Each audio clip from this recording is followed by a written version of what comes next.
Please pay attention though. That's still important. Don't worry too much about split screen use space. Whoa. Don't worry too much about like fully understanding the things that I'm talking about, because I'm gonna go off a little bit on some little tangents. It's gonna be a good time. So first of all, I'm just gonna make some notes here. We're gonna go ahead, maybe make a file. Call it. What do we call it? Anybody know what today's lecture is actually about? User auth MD. There we go. Notes. Okay, so user auth.md desktop. There you go. Okay. So today's lecture is on user authentication, which is funny. It's funny because you've like already done that before, haven't you? You did TinyApp. You already did a whole lecture and whatever on that. You used your cookies, all that. We'll do like a quick kind of run through of what that was. It's week 4, day 5. User auth plus NEMA fun stuff. Just gonna explore fun things. Or things that I find fun. I'm gonna dive a little bit into computer science, right? And really find out what computer science means. Before we do that, I'm gonna say, hey, you've done user auth already. The way Sam has described this lecture to me before is it's kind of like the friend nobody wants. So as lecturers, we get to like often pick the lecture we want to do. And everyone kind of drops this one because, and I'll show you why. Every time we do a lecture, we get some information. I think I've shown you before the lecture notes. Okay? Some information. So this is one of those that says to do provide demo code here. So like, okay, cool, wow, all right. And then we look at this and it's like, oh, the goal for today's lecture: use session cookies to implement user registration, sign in and sign out with best practices such as password encryption. Like, we've already kind of done that, right? So really what this is you're like halfway through your midterms. We don't want to toss something insane at you or like new concepts. So this is more of like a special topics lecture, right? This is going to be similar to what you'll have in like week 9 and end of week 8, right? It's like what they're having right now. Like they're having a lecture on game dev, right? So our lecture is going to be on cryptography. Let me paste in some of my old notes just to give myself like a little bit of a thing to work on top of, so that I can give you better and better and better notes. I'm gonna go whoop. Okay. So when we look back at what you did for TinyApp,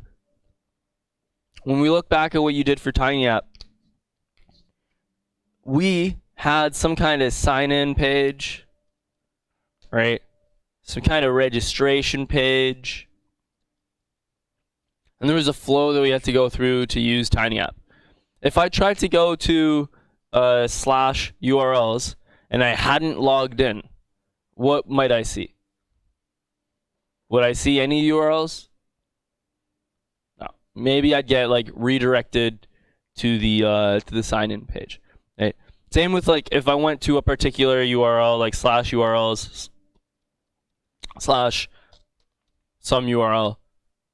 Right? This would redirect me possibly to something, or at least show me an error. Right? And say, hey, listen, you're not authorized to see this info, right? Not only are you not authorized, you're also not authenticated. Right? We're going to explore those two little words there. Authorization and authentication. Okay. Just to kind of check prior understanding, so I don't waste your time. Can anyone tell me or does anybody know what the difference between authorization and authentication is? That's good. That means I can teach you. What's that?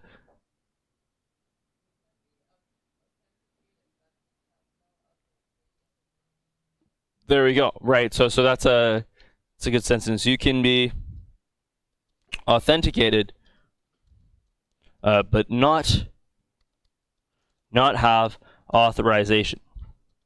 Right. And what we're seeing here is that these are two different things. Authorization and authentication mean two different things. Authentication is going to mean, are you who you say you are? Right? Are you a particular person? Authorization is, can you have access to something? Right? So being the person that you are, who you say you are you authorized to access a particular piece of data?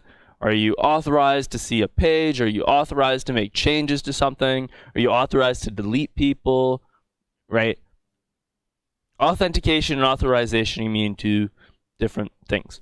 Now, user auth, I've just kind of written it this way. What does it say in here? It says user authentication is what we're going to talk about, right?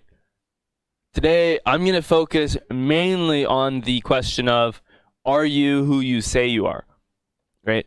And I'm not going to explore it from like a developer point of view, right? I know we're developers here. I'm going to explore it from a computer science point of view.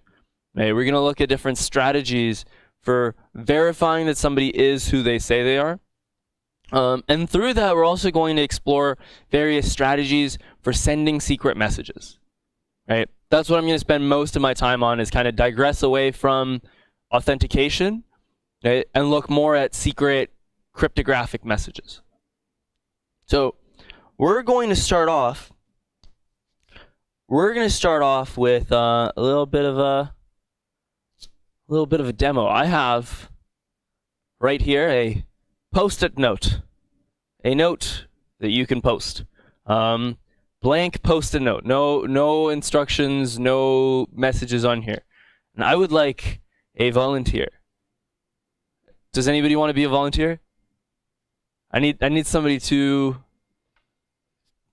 volunteer. No, you don't have to get up. You just put your hand up. Yeah? Okay, cool. All right. Oh yeah, I should say, like, this isn't going to be painful. You don't have to dance or anything. Okay, so I'm going to write some secret message on here. Ooh, secret. Okay.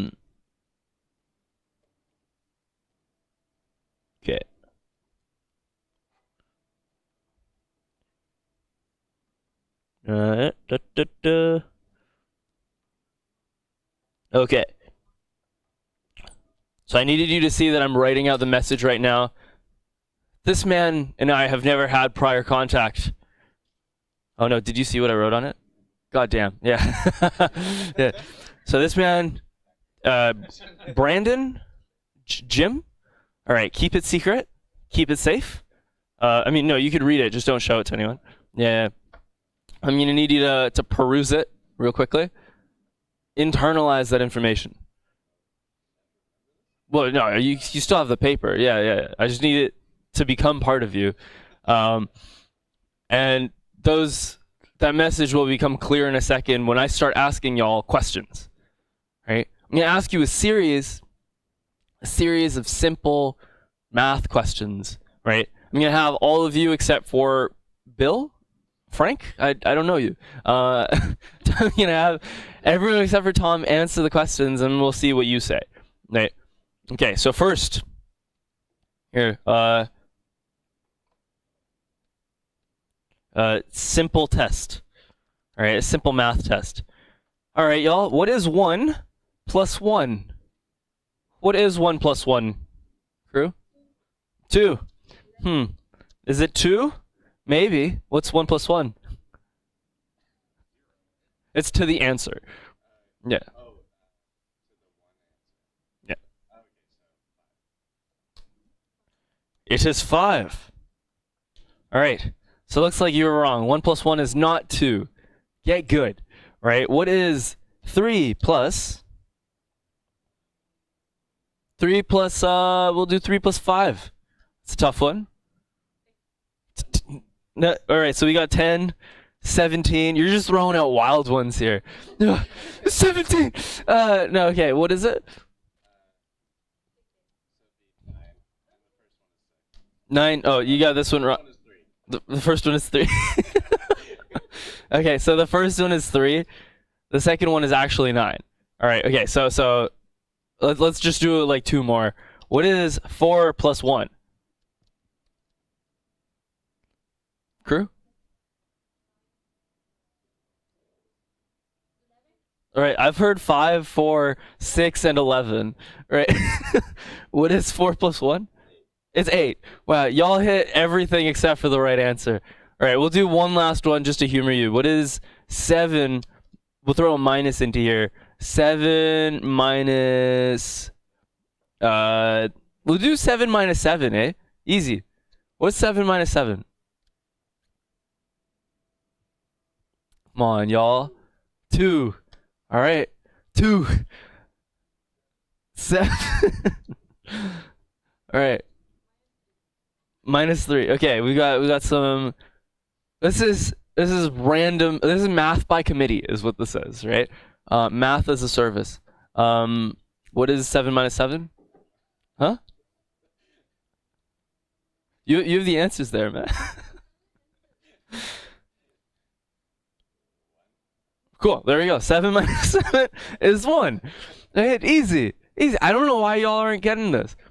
So somehow, the two of us have established some secret lines of communication. Right?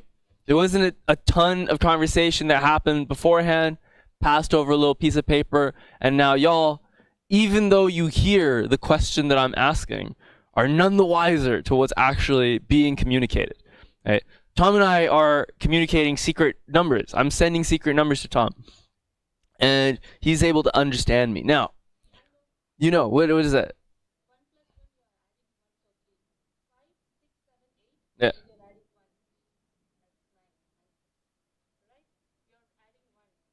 So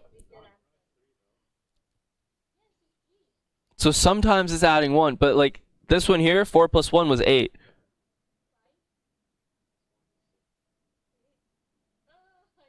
Yeah. No, you're almost there though. You're almost there, right? The thing is, the more information you have, the closer you get to cracking it, right? What was the rule in there?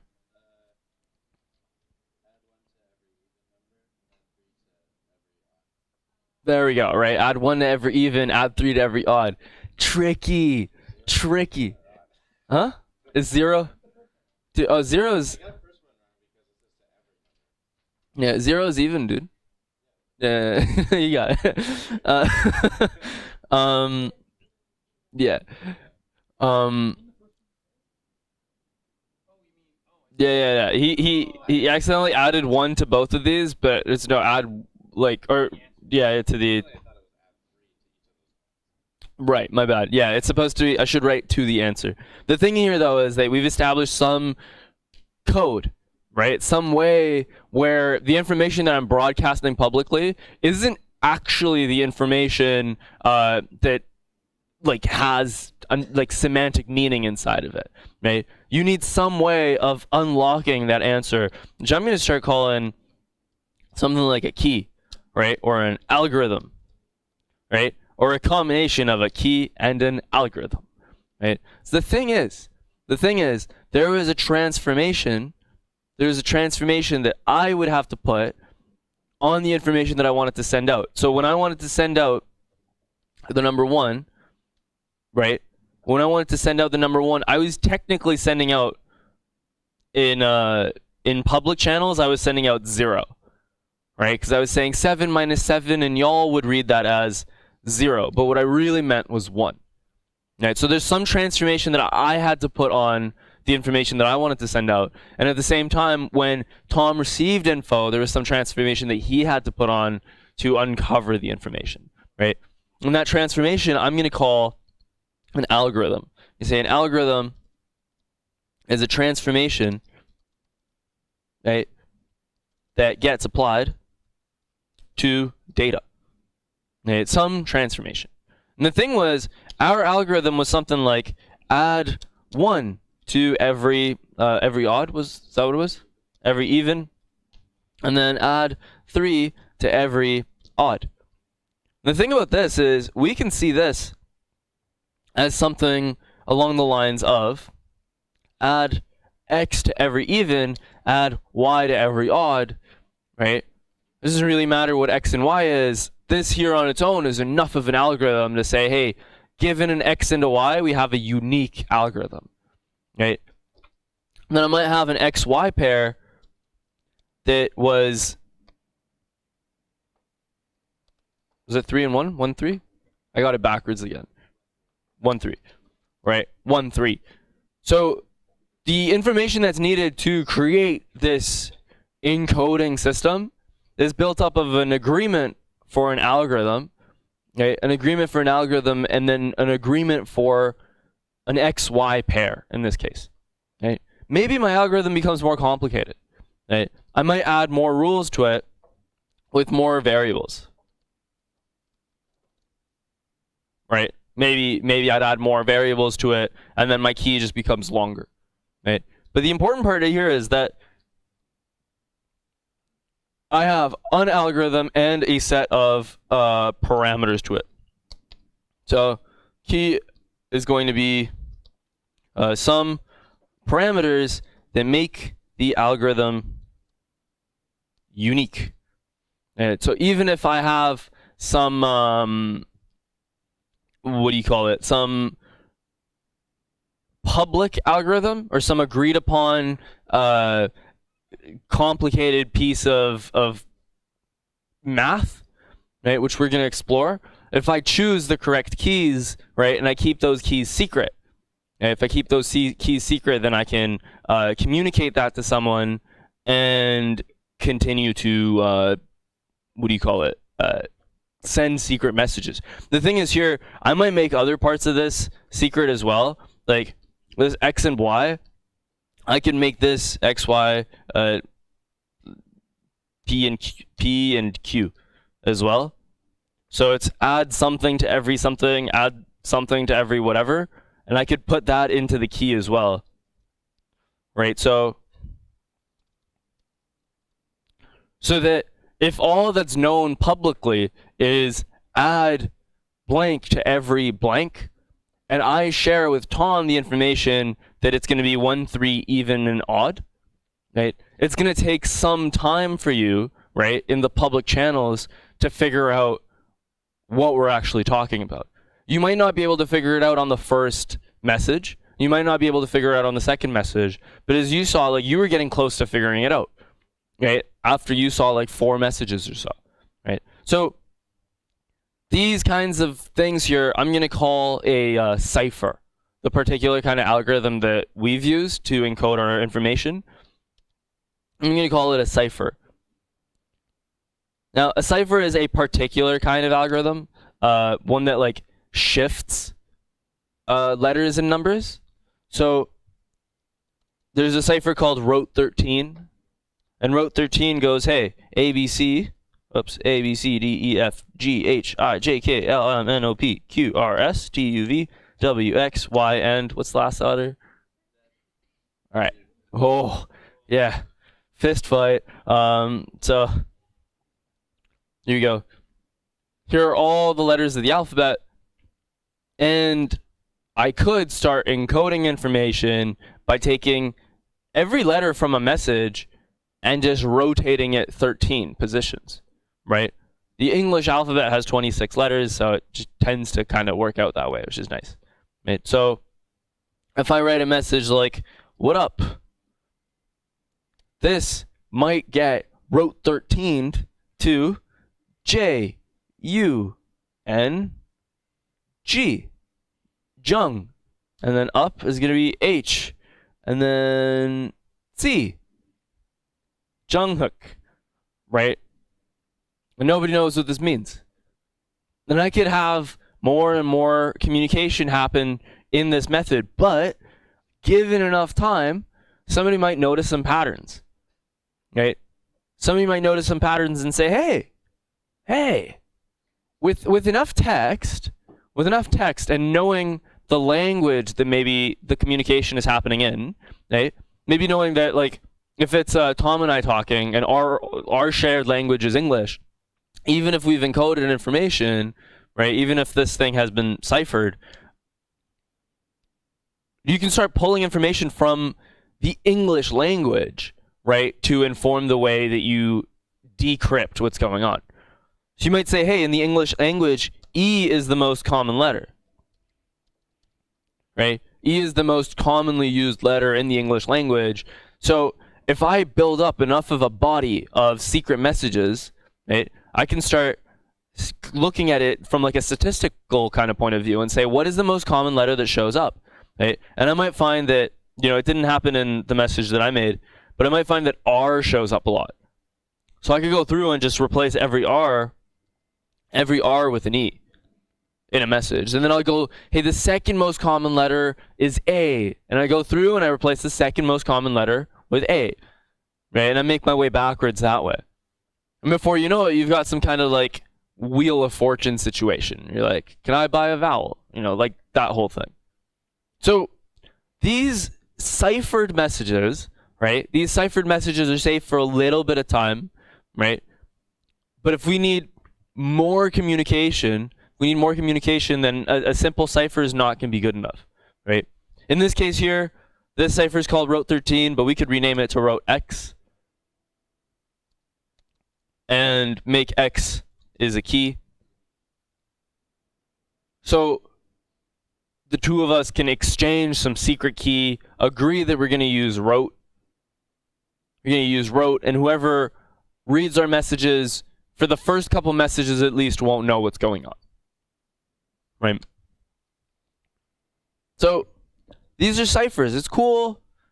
Kids play around with this stuff. You get this stuff in magazines. If you've ever got like do you know what a decoder ring is? Yeah, there you go. So this here is a decoder ring. So something similar. It'll translate like numbers to letters. But there's this like one-to-one relationship between different symbols, right? So here I'm relating the symbol I to the symbol V, and backwards, V to I. With a decoder ring, I might relate, again, like a bunch of letters together or a bunch of numbers together, right? There's many different options. Okay, so bringing up the thing over here. Boop, boop, boop, boop, boop. So this decoding process and encoding process is the thing that we're going to continue exploring, and we want to come up with like a better way to do this stuff and a better way to send secret messages. And the reason that I might want to send secret messages is because I might want to send messages that have passwords in them, right? I might want to send messages in them that have secure information that verifies that I am a particular person, right? If somebody is able to listen to the messages that I'm sending, they shouldn't be able to understand what's going on. And they also shouldn't be able to edit messages and pass them on. The thing is, the internet works a lot like what we just did right now, right? The internet is a public space, right? You talk through a cable, and the cable just kind of whoop through the world. Unfortunately, you don't have a direct line, right? You don't have a direct line to whoever you're talking to, right? So if I wanted to talk to my bank, for example, my computer is I just don't have a cable that runs directly to my bank. I have to go through public networks. And anybody can sniff that stuff. I can put, I could sit there with like a little magnet or whatever and feel the electrons going through. Or I might use a thing like Wireshark. Wireshark is a particular program. Looks like the internet's down. No, there we go. Wireshark is a particular program that's a packet analyzer. And you can download this and install it. It's, legal. What you do is you turn it on, and then you wait. And you know how, like, in your network tools on your browser, you can see the network requests that happen in your window? Wireshark does that, but for all the network requests that are happening on your network. So you can turn this on and watch, like, I wonder what you're doing on the internet, and I can just like watch your IP address and see messages go back and forth, and genuinely every little packet of data, in hex, right? If it was unencrypted text, like, I'd be able to see it. You can go to like a coffee shop and fire this thing up and just watch things, right? So the thing is, like, these lines, they're not necessarily hidden, right? You can do it. You can install a thing called, there's a specific version of Linux called Kali Linux, which is for digital forensics, meaning, again, hacking into systems and like looking at stuff. The stuff is legal, it's fine. But we have to structure the internet in a way that is built like trust free, I guess. We need to assume the worst out of people, right? I need to assume that when I send a message over the lines, there's some dude or some lady, somebody just with the magnet, just waiting and listening on the cable, or somebody who has grabbed the, maybe somebody's in the server room and they snip the Ethernet cable, and they put their own little machine in between that just scrapes all the data that goes through, maybe, and takes in data and then changes it and pushes it out, right? Like, these are just copper wires or whatever, right? So if you continue a signal from one end to the other end, like, it's as if it was undisturbed. Right? So I could put something in that just reads info and pushes it out, or maybe reads info and changes it and then pushes it out, right? So maybe every time I try to send a money transfer or whatever to somebody, when it goes through this machine, it like reads the message and changes the to their own email address, right? So I'm trying to send, $10 rent to my mom or whatever. No, I don't pay rent to my parents. I just live in the basement, dude. No. So if I'm trying to send, like, maybe rent to whatever, it might get switched out to something else. And I need some way to make that not happen. Okay. Now, we did particular, like, things when we were working with TinyApp, and when we were working with passwords and stuff, that I want to go over, right, to kind of introduce the idea that we're going to be working with. So the secure information that we dealt with earlier on in the course or in the program was passwords, right? Specifically, we wanted passwords to be sent. We didn't do anything special with transmitting passwords. But what we did do was we ended up hashing passwords on the server side. Right? So when a server received a password, instead of storing it in plain text, we would hash it and save it in our database. Right? So in the database, I never actually had the actual passwords. And then when somebody submitted a password to log in, so they've registered, their password's hashed in the database, and they try to log in, I needed some way to compare the passwords. But the thing was that the passwords that were on the database and the passwords that came in through the form were not the same. Right? Once we used bcrypt. So there was something special that we had to do. Right? We had to use a special function, the bcrypt compare function, to compare the hashed password and the password that came through in the form. Because, aw, damn, man, people write on the stuff. Oh, whose stuff is this, y'all? All right, the card game? Okay, because I literally work here. I gotta use the... No, I'm kidding. I see it. All right, so I'll just erase this side. Oh, I wrote this. No, I didn't. No.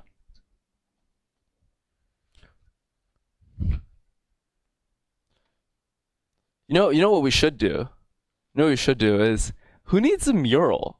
Like, why can't that be an entire whiteboard, right? I'm kidding. I like the mural a lot.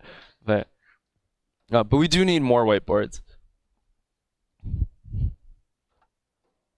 Okay. All right, moment of truth. What's this pen like? Boop, pretty good. Okay, so what bcrypt was doing was I taken some text and oh, this pen is garbage. Oh my god. I take in some text and I hash it.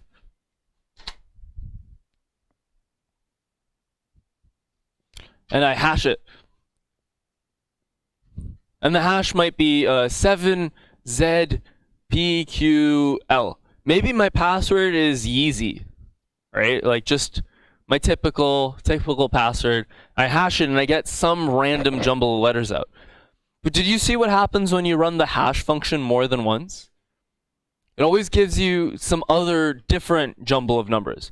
If I ran the hash again, here's another hash. 8P 3M, right? Some other random jumble of letters and numbers that came out through the same function. So the hash function is a function that when you run it, always gives you something a little different, right? Actually, not a little different. It gives you something completely different, right? So there's no way for me to look at this, and there's no way for me to look at this and understand that those are both related because they both came from the same password, right? However, there is some math. There is some math that exists inside of bcrypt, right, that actually relates these things. It's not immediately visible, right? But if you know how the bcrypt algorithm works, then you'll be able to see whether these two things are related. So when you use the compare sync, it's going to run some version of the algorithm, right, to figure out whether the text that you put in actually also maps to something that's related. Right? Now, that's what we ended up doing with the bcrypt.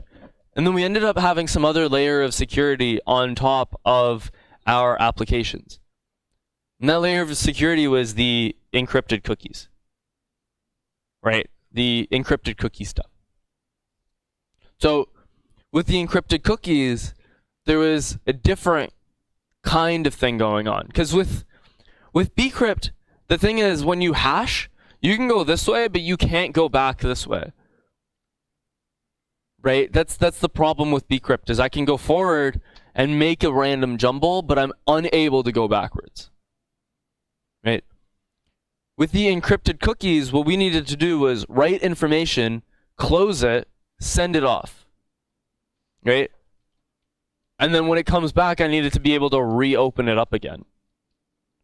Right? So I needed to be able to close, open, over and over again. So it needed to be a repeatable process. Right? And what we need there is a different kind of class of algorithm. Right? So the story for our encrypted cookies was, here's the server. It writes a bunch of stuff, encrypts it, sends it off. And then when stuff comes back, it's able to open up the cookies again and see what's inside. And there was a particular reason that we wanted to do this, right? The particular reason that we wanted to do this was because we were storing secure information inside of our cookies, right? Do you remember what the information that we were storing in here was? It was the user ID, right? Because if we didn't have it encrypted, people were able to see that stuff in the cookies, right? And somebody might be able to go in and change the user ID from 55 to 56, right? Or to whatever other random jumble.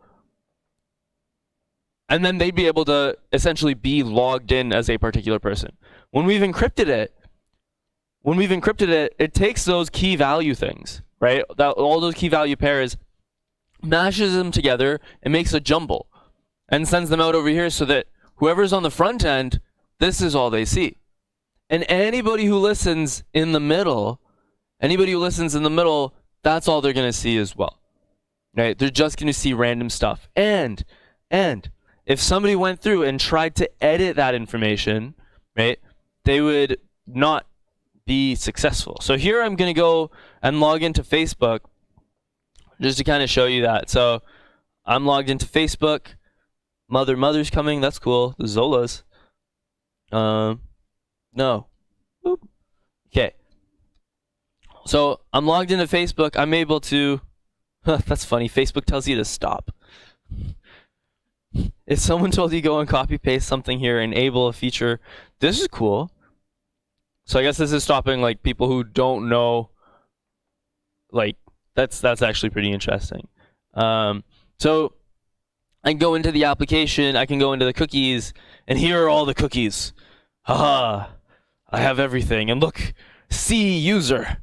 This is my user number or whatever, and I could go ahead and edit it. I want to be logged in as Mark Zuckerberg, patient 1, and I enter, and maybe I refresh my page, and immediately it logs me out. Immediately it logged me out. It was like, hey, you know what? No, that's not a valid thing. I go ahead and I'm like, okay, no, let me try it again. I'm gonna try it again. Log me in. Oh no, please let me in. No, yeah, I might be banned. They're like, don't mess with our boy the Zuck. I think I might actually.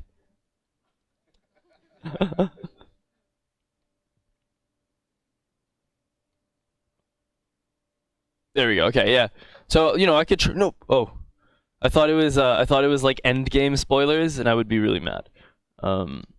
Right. So I could try. I could try as much as I want, and I'm never gonna be successful. Be like, hey, what if I change this from a capital S to a lowercase s? Right. And see if that really does anything. Now, some of these things, some of these cookies, they don't necessarily make a difference. But the thing about the user is it does. So if I change this dude from... It's not even letting me edit it anymore. Oh, there we go. If I change this from a 0 to a 1, I'm going to see in a second or two that this is going to log me out. So it immediately disconnected my chat, and then it immediately logs me out. Right? So even making a teeny tiny change, right, no longer valid.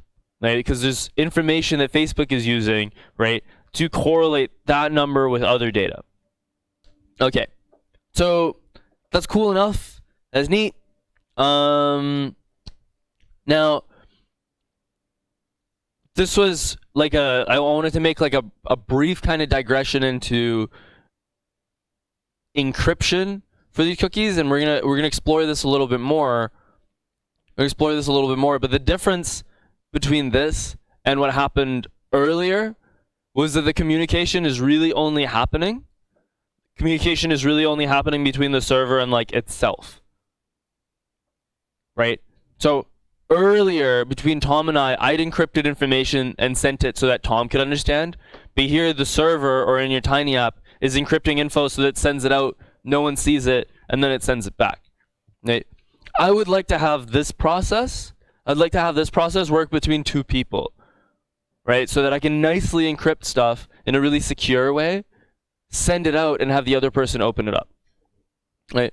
What that is going to rely is on a similar mathematical foundation to what's happening here with the encrypted cookies, right? Which we're going to explore a bit. But it's also going to rely on keys. Right? It's going to rely on keys. Now, I'm going to move down a little bit.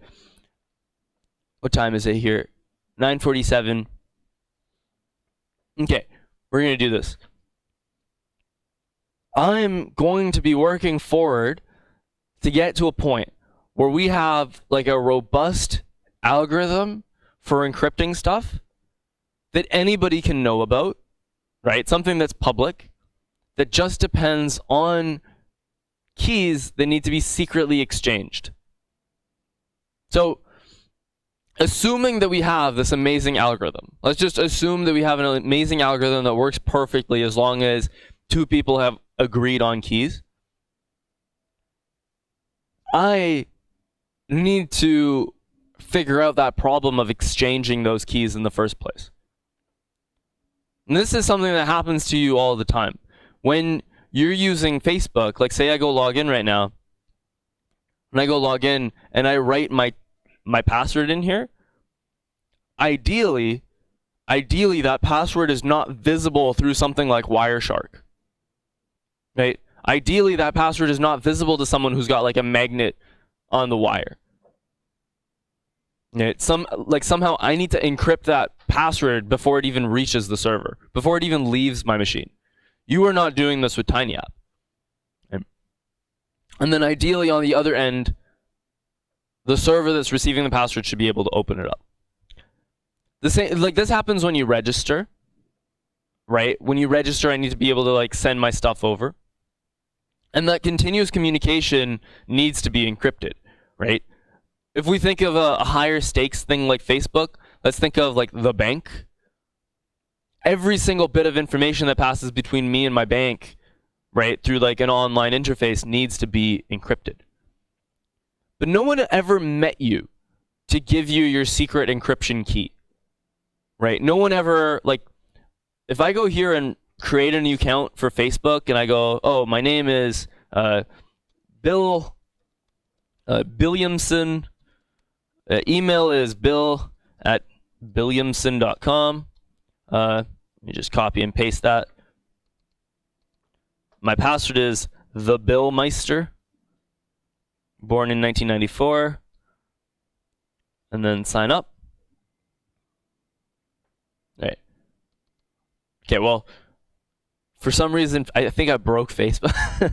But once I click sign up, it's not like a window pops up that says, hey, please wait, 8 to 10 business days or whatever. And then Mark Zuckerberg, he's at like a meeting and his phone dings and he's like, oh, God damn it, not again. And he has to get out of the office, hail down a taxi, make his way to the bus stop, right? Like take a Greyhound up, maybe he stops for some food in Portland, right? Goes to a nice show, falls in love, whatever, and then like gets on the train, makes it, and then you hear like a ding dong, and you go open up the door, and he's there, and he's just like, oh man, woo, okay, all right, sup? I'm Mark. Thanks for signing up for Facebook. I got your secret code right here. Here you go. Pulls it out of his wallet, just gives it to you. And you're like, oh, come in for tea. And Mark's just like, oh, no, I've really got to go. And you're like, oh, but you must. You've traveled so far. And he's like, no. And then his phone dings, and he's like, oh, looks like somebody in Belgium just made an account. I gotta head over, right? That doesn't happen, right? It doesn't happen. We have to have some other way of transferring those things. And the reason I bring that up is because that's what Tom and I had to do. Tom and I had to have like physical contact. Like we had to get close to each other to exchange that secret information. If I had just right off the bat been like, yo, Tom, hey, can everybody like plug their ears real quick? Can that thing's just not gonna work. So we need an algorithm, and we need an algorithm called a key exchange algorithm. The Diffie-Hellman key exchange. Before we look at the algorithm, can I have any guesses as to why it's called the Diffie-Hellman key exchange? That's a good guess. Maybe it was made by Diffie and Hellman. And if we make our way down here, okay, is a method of securely exchanging cryptographic keys over a public channel, one of the first public key protocols as originally conceptualized by Ralph Merkle and named after Whitfield Diffie and Martin Hellman. Interestingly, and we're going to explore this in a second, in 1997 it was revealed that somebody else had figured it out before Merkle, Diffie, or Hellman. So we're going to explore that in a minute. Now here's the algorithm. So there's two people, Alice and Bob. When you do cryptography stuff, you're always going to find the same like three names. It's always Alice, Bob, and Eve, where Alice is trying to send a secret message to Bob, or vice versa, and Sneaky Eve. Oh, did I do the Sneaky Hussein lecture for y'all? Oh no. Sneaky Eve intercepts messages and tries to read them, right? Huh? No. Oh, it might be a pun on eavesdropping. That's pretty funny. I'm gonna have to Google that during the break.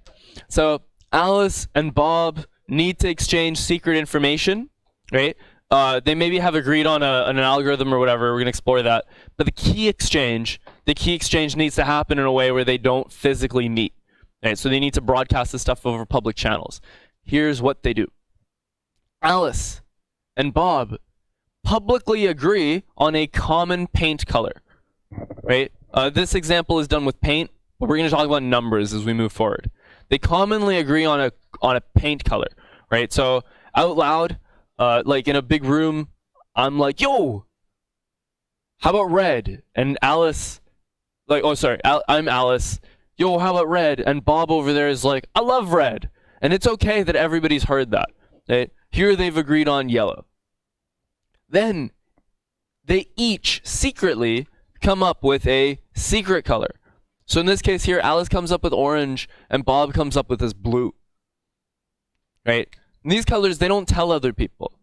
So they each know about the public color and they each have their own secret color. And what they do is they mix the public color and the secret color together. Right? I don't know if you've ever tried unstirring paint before. It's not very easy. Right? This is an operation where mixing two colors together, very, very easy. But undoing that is not easy. Now, let's assume that this isn't like colors, like it's more like paint, right? Separating the stuff is virtually impossible. So Alice has a copy of the secret color, the common color, and this mixed color. And Bob has their own mixed color as well. Then they can both publicly transport or exchange those mixed colors, right? Because anybody who intercepts that, like say Eve like snatches the paint and tries to like unstir the paint, it's not gonna work. Right? Even if Eve physically has it, they're not gonna be able to do it. So Alice gets a copy of the mixed color that Bob made. Bob gets a copy of the mixed color that Alice made, right? Then what Alice is able to do is actually add their own secret color to Bob's mixed color. And the same thing goes with Bob. Now, mixing colors is an operation that doesn't need to happen in order. It's not an operation that needs to happen in order, just like addition. If I have the numbers 1, 2, and 3, I can go 1 plus 2 plus 3 and get 6. But I can also do 3 plus 2 plus 1 and get 6. The order doesn't matter. Right? So if I look at Alice has yellow plus blue plus orange. And Bob also has yellow plus blue plus orange. So they both end up with common secrets. But they only ever actually touched either the mixed colors or their own secrets. Magic. They never actually had to see the other person's secret. And anybody who intercepted is not able to make up this common secret. They're not able to make up that common secret because they don't have the the orange or the blue. This beast. This is the Diffie-Hellman key exchange. We're going to look at this after the break in terms of maybe math a little bit. Not actually going to make you do math, but just at a high level. Right? But what I do want to say is that this idea here is not very complicated. Like, am I correct in saying that mixing colors is not the most terrifying thing? But what's bizarre about this is, as I mentioned, the Diffie-Hellman key exchange, right? The Diffie-Hellman key exchange was actually not developed by the people who people thought developed it. So the Diffie-Hellman key exchange was published by Whitfield Diffie and Martin Hellman, but in 1997, right? 1997, so from 76 was when it was published. In 97, it was revealed that a bunch of people, Ellis, Cox, and Williamson of GCHQ, the British Signals Intelligence Agency, had previously in 1969 done the same thing. So this key exchange, this idea, right, in math, this GCHQ, they'd figured out how to do it a full 7 years before it became public knowledge. And this, the key exchange, is the basis for public key cryptography, which we're going to explore, which is the basis for secure information transfer on the internet. We wouldn't be able to have the internet as we do today if it wasn't for something like this. So my question is, how far back are we compared to where we could be because math got kept a secret, right? It's just math, and they kept it hidden from us. Think of how many more memes we could have had, right? Like, so we'll continue exploring that idea a little bit going forward. But I did want to end before the break on this Diffie-Hellman key exchange. Cool. There is going to be a test on this after? No. Okay, so we're going to continue this and go into public key cryptography after the break. But we'll come back at, let's say, 10:12. Does that sound good? 10:12, 10:13, and we'll continue. Are there any questions, actually? Cool, okay. 10:13, see y'all. Yeah, 10:30, yeah.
Whoop.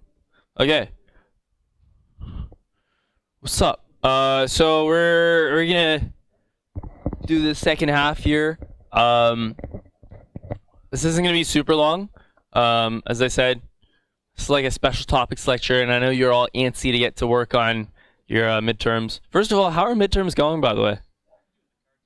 You're doing the card game. You went for it. Nice. Huh? Is biting you?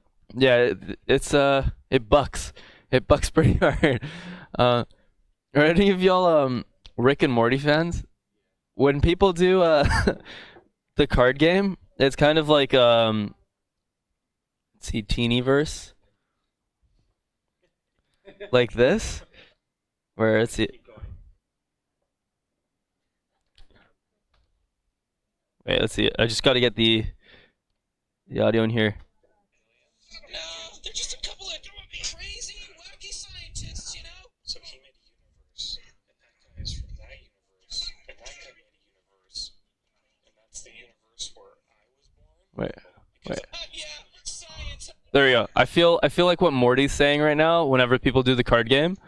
Yeah, science, ain't it a thing? You know, one time Rick accidentally shot its laser pistol right through my hand. You know, I mean, like, old lady science. You know, she's a real. You gotta hang on tight. You know, she's pretty hard.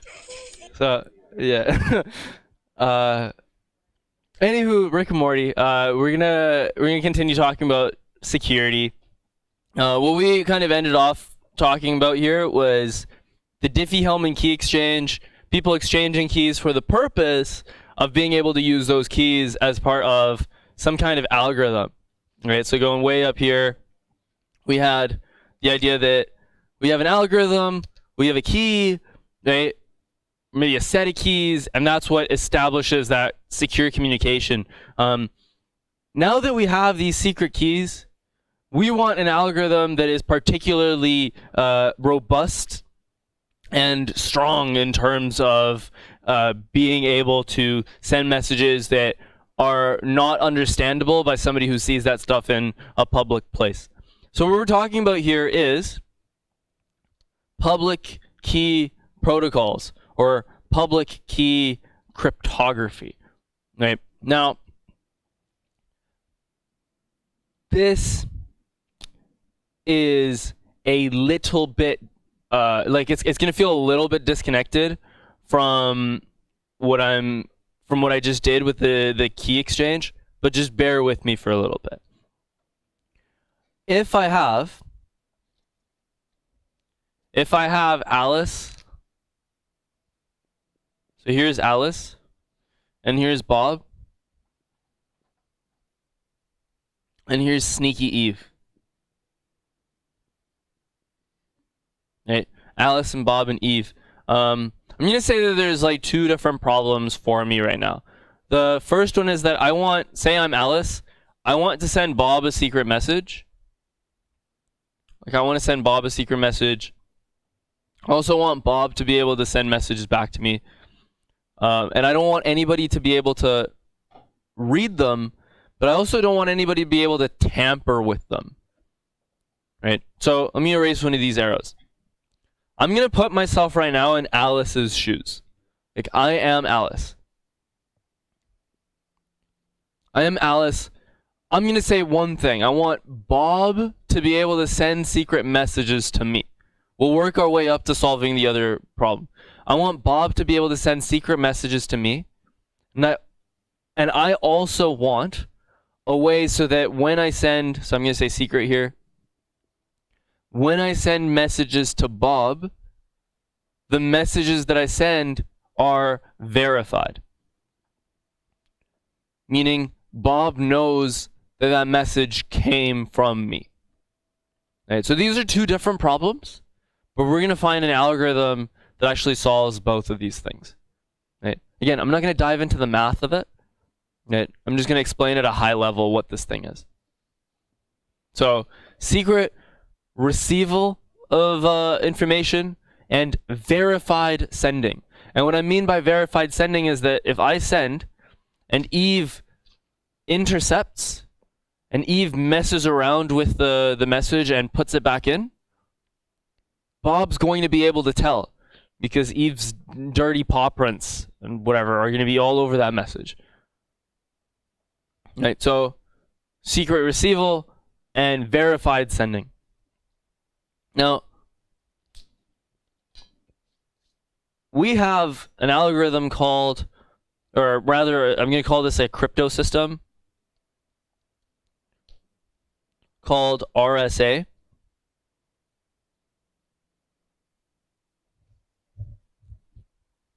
So Rivest, Shamir, and Edelman.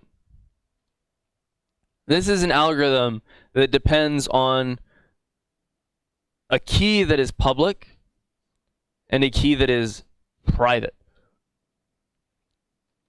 Public key cryptography means that you generate, and I've got a picture of this here,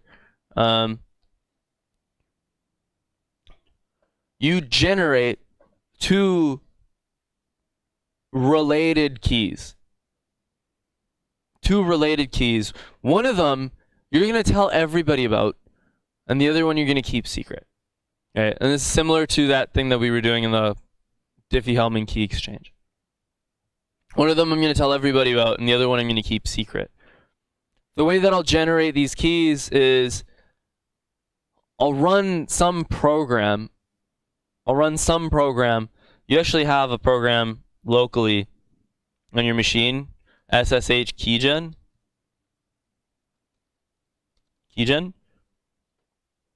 You actually had to use this in the prep course to set up your SSH keys. And it runs and it asks you where you want to save some files and whatever, and then it'll ask you to put in like a passphrase or something if you want. With SSH keygen, I can generate keys. When I do this, let me just go SSH keygen. I'm going to save it here. I can put in a passphrase like easy. It doesn't show you the thing that you're writing because it's just like a passphrase. Easy. Oh, whoops. Easy. There we go. And what it ends up generating, if I check in here, is two things. I named my keys AST. By default, they're called something RSA or whatever. And there's one called .pub. So the public key I'm going to put online, or I'm going to tell everybody about. And you'll find this when you go on some people's websites. For example, if I go to Sir Compone. Sir Compone's just some nerd on the internet that I follow. Oh, not that. There you go, Drew DeVault. His name is Drew. He writes blog posts and whatever. But when you check on his page, he has a random, like he's got his social media links and whatever, but he's suddenly got some random assortment of things. You're like, oh, hacker, right? And you click on this and it takes you to a thing that like this. It says begin PGP public key block. PGP is just a specific algorithm for generating keys. PGP stands for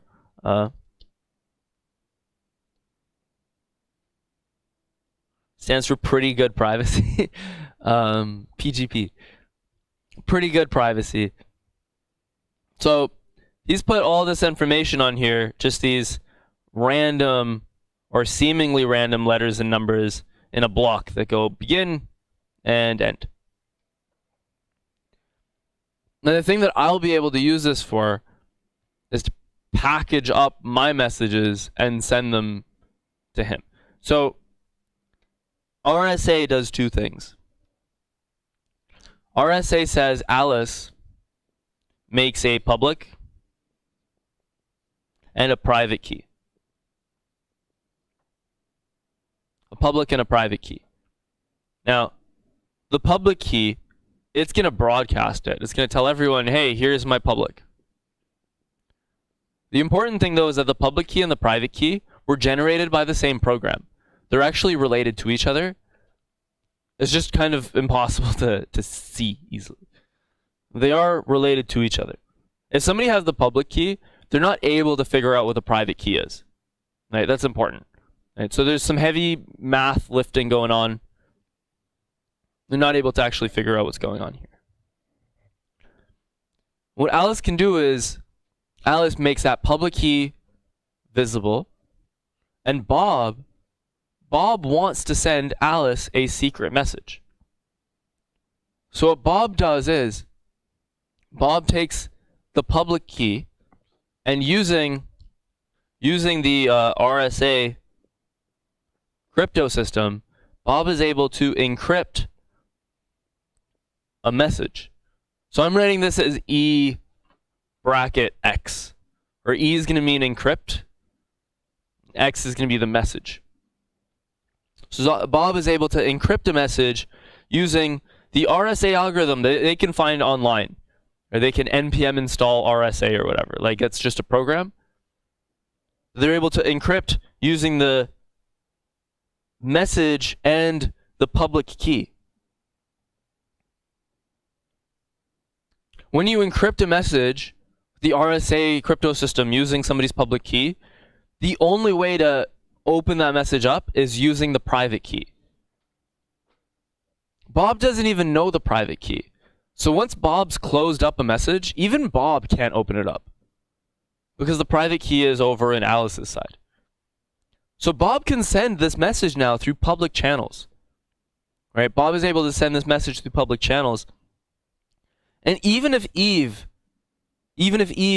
grabs the message, Eve does not have the private key. So it's just this random mess. We'll talk about how Eve might attempt to break it in a minute. So Alice receives the message, and using the private key, Alice is able to unencrypt the message and read what's going on inside. The other thing that this public key is useful for, so, oh wait, I forgot to write. So arrow, and then over here, Alice is able to unencrypt. I'll write it as E power -1, just for some notation. The message to get the thing out. Notation is not important.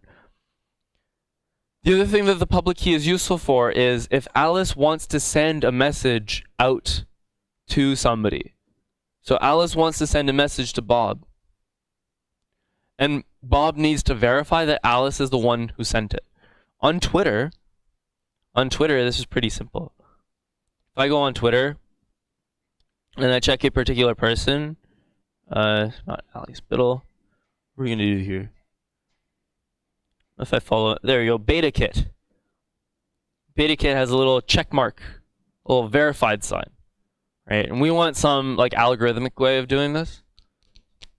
When Alice sends out a message, Alice is able to encrypt it using Alice's private key. Right? So Alice wants to send out a message. Alice encrypts it with the private key. And the thing about doing that is anybody can decrypt the message with the public key. Anybody can. Right? So the message that Alice is sending out it's not secret. Right? It's not secret, it's just stamped as Alice. The thing is, the only way that you can decrypt that message is using the public key. So if Eve intercepts a message that Alice is sending to Bob, it's fine. Right? It's fine if Eve opens it up, tries to edit it and close it, because Eve won't be able to close it back up again. Right? The only way that Eve can close it up is if Eve has access to this private key. So if Eve tries to close it up and send it, Bob's going to see that it's just a garbled mess, because Eve did not have the private key that was needed.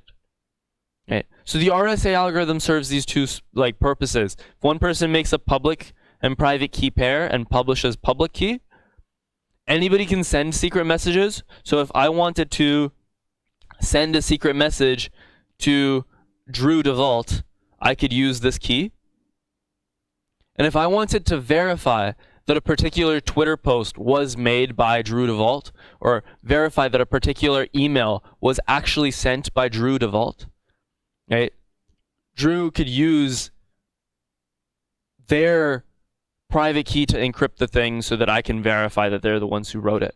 And this is actually used in places. So a lot of journalists might have public keys that they make like visible on their websites so that you can communicate like authentically with them. You know you're talking to them, and so that you can send them secret information. But there's also things like if I tried to download the Linux kernel. So the Linux is an operating system, right? Or it's part of an operating system, and it's built by like groups of people or whatever, but it's some software. And like any software, you want to be sure when you're installing it on your machine that it's like real. You know, this isn't like, do y'all remember LimeWire? When you'd, yeah, be like, oh, downloading songs on LimeWire, and then it turns out it's like not what you thought you had downloaded. Same thing's gonna go here for like software, is before I install it, I want to be sure that this is made by the Linux people. And what they'll have done is, with their releases, so say I want to go download, you can, tarball is just another word for zip. But say I wanted to download Linux, I can also check the PGP signature. And here's a signature that I can verify. Right? I can use to verify once I've downloaded the project, right? To see whether the things match and verify that I actually have the right software. Right? Now, the thing about this, and the thing about like this kind of stuff in general, is, you know, one can ask like, okay, I'm getting this PGP thing from the website, but who's to say that the person who made the website wasn't hacked? Right? Like, who's to say that I'm actually looking at a genuine website? Maybe I'm looking at just some trash. And that's where we get to talk about this little thing a little bit. So have you ever noticed the little icon up here? So the little icon means that the website has a secure connection that has been verified with a particular certificate. If I want to make like a service, let's say I'm Google, and I want to have a secure connection with my clients, I can use a combination of things like RSA, right, and things like the Diffie-Hellman key exchange to use different algorithms for secure like communication. Now, I want to have my information like encrypted from the server side sending over and from the client side sending to the server. I'll call that like end-to-end encryption, but also I want to verify that my machine is who I say I am.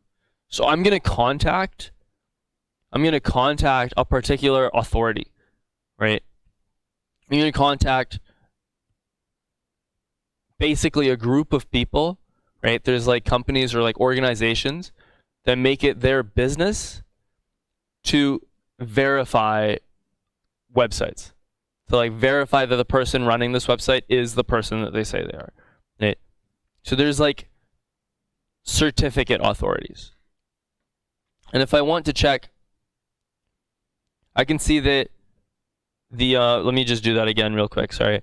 If you click on the little lock icon on any website that's served over HTTPS, if you click on the little lock icon, a thing pops up that says, hey, your connection is secure, hopefully. And then you click certificate to see the actual certificate that it's been issued.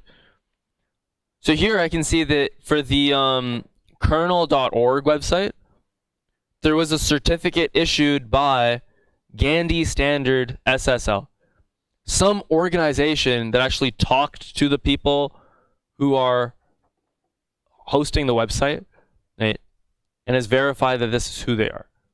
And then has issued a certificate that expires at a particular time on a particular day.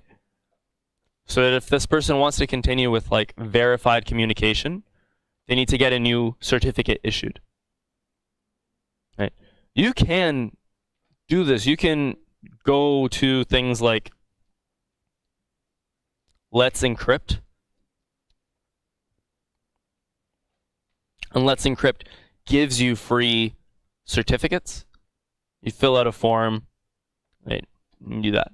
You can generate your own certificates, but then they're like worthless. Nobody's going to be impressed that this certificate was generated by Nima Boscarino or whatever, right? So there are authorities out there, right, that can like stamp your website as secure. Cool. Now, if Alice and Bob, like, they wanted to have secret communication going back and forth using something like RSA, Bob could also generate a public private key. So then this communication that's going this way can also be done that way. Right. Cool. Again, this is a little bit different than something that we would do for the Diffie-Hellman key exchange. Right? So for the Diffie-Hellman key exchange, we were exchanging keys so that we could use it for something like route 13.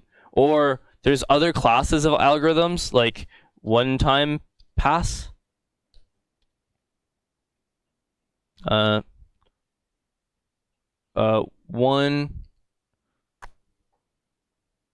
One-time pad. There you go. One-time pad, which is a encryption technique which is really, like, it cannot be cracked on your first message, but as you send more messages it can be cracked, so it requires like continuous kind of sharing of private keys or whatever. The thing about it is, it's like RSA has some like pretty heavy overhead on top of it. So sometimes you'll use particular algorithms and sometimes you'll use other ones. Sometimes you'll trade secrecy or privacy for like efficiency. Right? So we've got like a bunch of these different classes. There's two things that I want to talk about. One of them is I said that Eve can... Actually, are there questions about this at this point? Cool. So I mentioned that Eve can try to crack a message. So say Bob is trying to send a secret message to Alice, right? Eve could try to crack it. Maybe even if Bob has sent many secret messages and Eve's seen lots of Alice messages being sent out, so Eve knows what the public key is, but maybe with enough information, Eve could start trying to figure out what the private key is. The issue is that the public and the private key are related in terms of like exponents. So I don't know if you know what a prime number is. So prime number is any number that can't be like divided. And the thing here is that factorization of numbers, right? Factorization of numbers means when I have a number that isn't prime, I figure out what two numbers or what many numbers multiply up to make that number. So as an example, like if I have the number 10, I could break this into factors being 5 times 2, right? And I know I've hit prime factors when these numbers are all primes. Right? So if I have the number 20, 20 can break into 5 times 4, which can still be broken into 5 times 2 times 2. Right? So doing this process of working your way backwards is actually incredibly difficult. Going up is easy. If I gave you 5 times 2 times 2, you just do the math and you work your way up. But to go down, I need to check things like, is this an even number, right? Okay, if it is an even number, then I'm going to divide it by 2. Okay, is it divisible by 3? No. Is it divisible by 5? Okay, like I need to actually make my way through a list of stuff. So the algorithm for that, not only is it more difficult, but it actually just takes more time to run. There's more steps. So if I gave you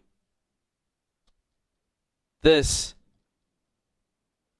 like these two things here, I'm confident that giving you like 10, maybe 15 minutes, you'd be able to do this. You go and multiply this stuff together, carry the 1, and all that, you're fine. But if I took these two numbers, multiplied them, and then gave you whatever this thing is, right? It says to the power of, so this is a number with like 28 zeros. So if I gave you like, no, it's going to have 20, however many this is. It's going to be a number like this. If I gave you this number and I told you to factor it, right? I expect you to scream and cry, right? If I gave you this beast, there's nothing you can really do. A computer's gonna have the same trouble as you do. Like, computers aren't smart. Computers just can do steps that you've programmed up for them. So you can teach a computer to do multiplication. It's not hard, right? And you could teach a computer to do factorization. It's just there's tons of steps. So when people are trying to come up with the public and private keys, right, what they end up using is gigantic prime numbers. They'll take gigantic prime numbers and they'll use, maybe 1 as the public key and 1 as the private key. The math is a little bit more complicated, but it's based on the fact that, like, what gets transported through here is the number that maybe Eve needs to be able to, like, break down. If I looked at the list of prime numbers have gotten so big. Like, so big.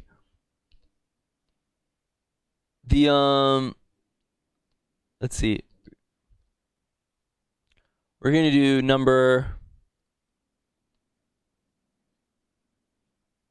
I want to do like a gigantic number. Biggest prime number found. Okay, so the world's largest prime number has 23,249. No, it's 23,249,425 digits. And the world's, next biggest one is probably just around as big. You can actually download these numbers. There's like websites that host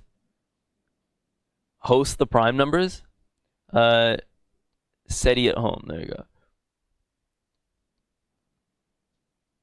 So there's websites like GIMP's project numbers. Here's the largest known prime number so far. It's 2 to this number minus 1. And you could download it. It's like a gigantic text file. There we go. Downloaded. Downloaded the zip. Show it in Finder. You just open up this little text file here and crash my computer. So here is the world's largest prime number. This stuff is like mind-boggling to me, and it makes me feel sick. This is a real number, and it's a real number that can't be divided. And it just keeps going. And I want you to take a look at, this is the scroll bar. Okay, look at me wildly scrolling. Like, I am wildly scrolling, right?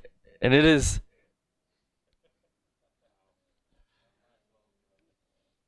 Yeah. And you know what? You want to see something fun? It's not prime anymore. There you go. Right? It's so much easier to create, well, to destroy than to create, I guess. Eh? So imagine taking two of these, multiplying them together, and saying, "Hey, this thing is my public key," and then, your private key might be like multiplied by some other number or whatever, right? So Eve, if Eve wants to break it, they're gonna have to have a lot of compute power. The prime numbers are public. Prime numbers are on the internet. You can find them, right? I just downloaded the biggest one. RSA algorithm, also public, right? You can go look up RSA code. RSA code in JavaScript. And you'll find RSA with JavaScript. You know, maybe you'd be able to like understand it. It's not too difficult. But like that stuff is public. It's just like I was talking about the paint. Doing something is easy, but undoing it is really hard, right? Unless you have what I'm going to call a trap door. Right? So if you don't have that secret ingredient, in this case here, maybe the private key, like you can't undo it. Sweet. So that's about as much as I want to say about cryptography, but there are two interesting things that I want to show you in the realm of like security.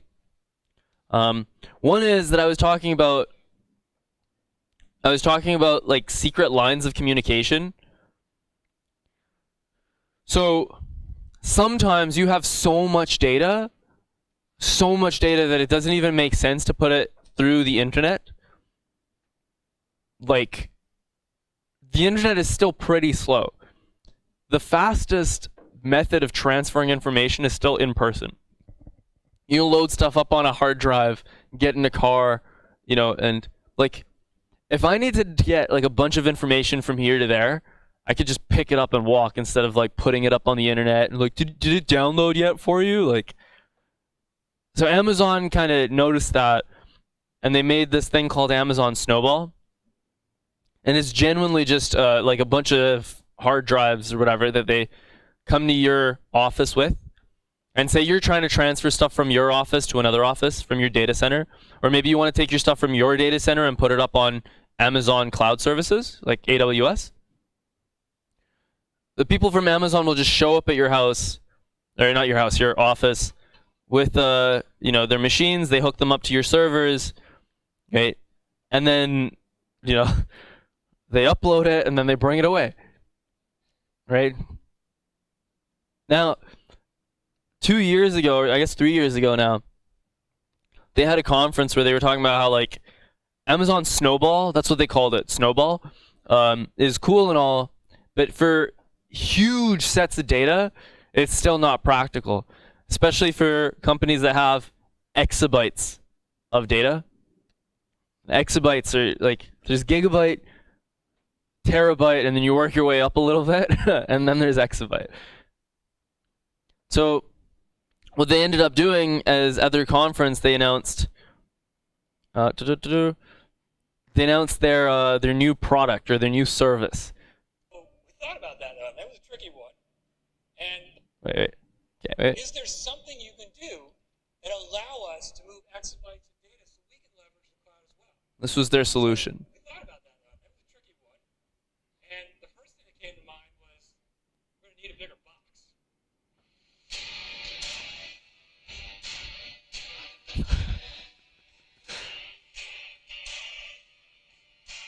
Yeah.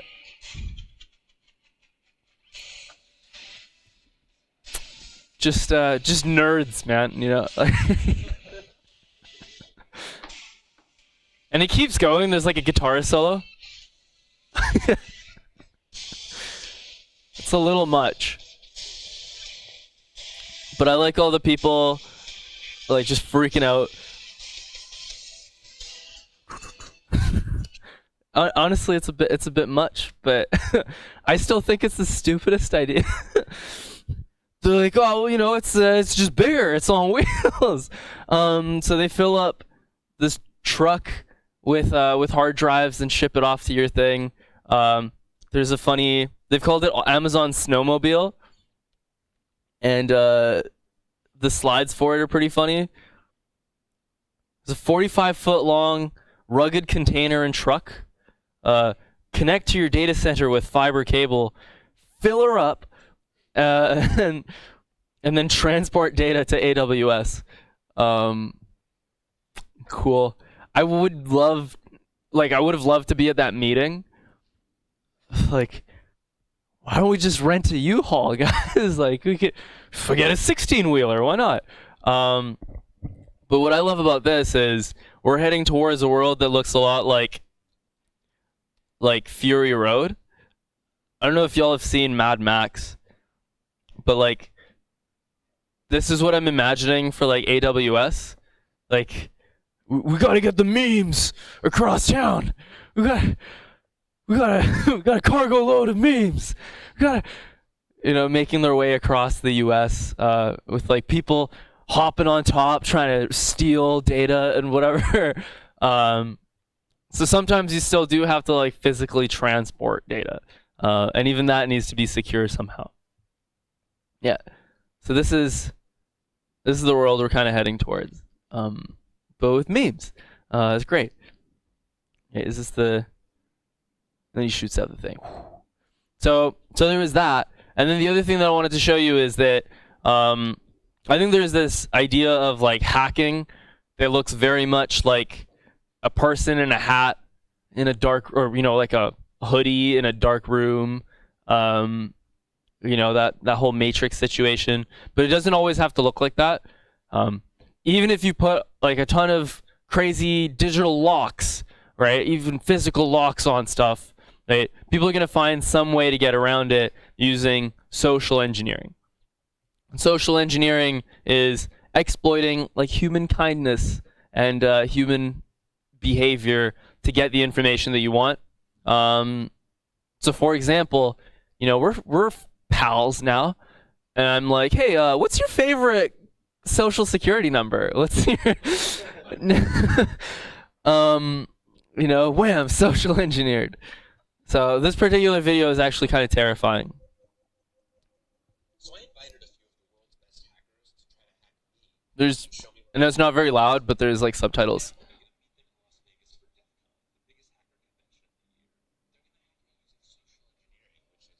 Essentially hacking without any code. They just use a phone and an internet. Yeah. You want to do a sample phishing call? What's phishing? Phishing is voice solicitation. And basically, what you do is you use the phone to extract information or data points that can be. Oh, I wanted to see if the TV would do it. Ah. Your email address. I bet they're good. I bet they have my back. But yeah, go for it. I'm going to spoof from your number, so it's going to look like it's coming from you.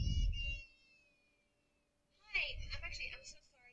Can you hear me okay? My baby, I'm sorry.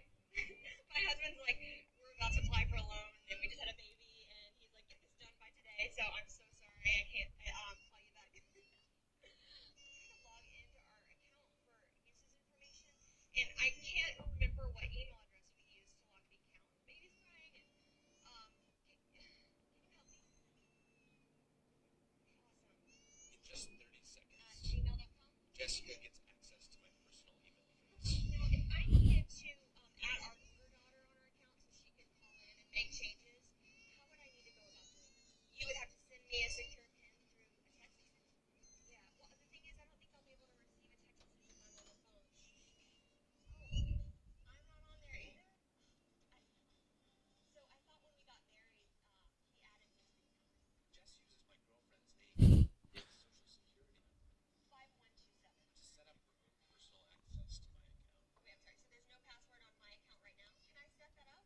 She even gets the support person to change my password. Thank you so much for your help today. So she just basically blocked me out of my own account. I'll get her set up. All right. Thank you. Holy shit. So they just gave you access to my entire cell phone account. You're gonna have to go on and change your password now. It's Jess. My name. And all it took was a crying baby and a phone call. Spook. Scary. So if you're feeling particularly charming, there might be a line of work for you,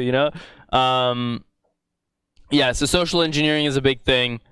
Funnily enough, I was on the train today on the way here, and I heard these three dudes talk about this video. And I'm like, yo, I'm showing that video in class later.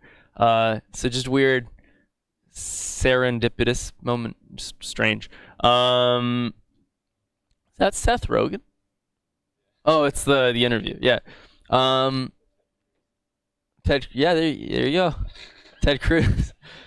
So yeah, I wanted to show you that. There's tons of stuff to really kind of dig into in this. One of the things that I'm particularly interested in is tech ethics, right? And like the responsibilities that we have as tech people to make things secure and to make things, treat people properly and whatever. It's a big topic. But this is something that sometimes we dive into. I'll do I'll do that for you in week 9. But just heads up, we'll get to have a nice discussion on this stuff if it's interesting to you. So get hyped.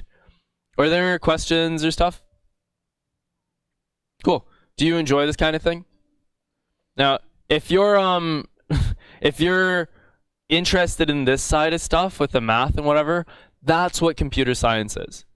Right? I think a lot of people get like a lot of people think that computer science is all about programming or like web development. Computer science has nothing to do with web development.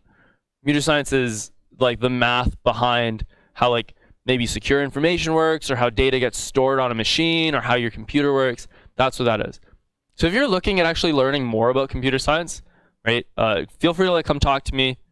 I did my degree in it and it's stuff I like. So I can give you tips and I can send you resources. Some people are often looking at doing some CS stuff after bootcamp. So I just wanted to let you know. Thanks for sitting in on special topics in security, cryptography, user authentication, and snowmobile memes, I guess. Have a great rest of the day. Have fun working on your midterm projects. Oh. Thanks, y'all. Yep.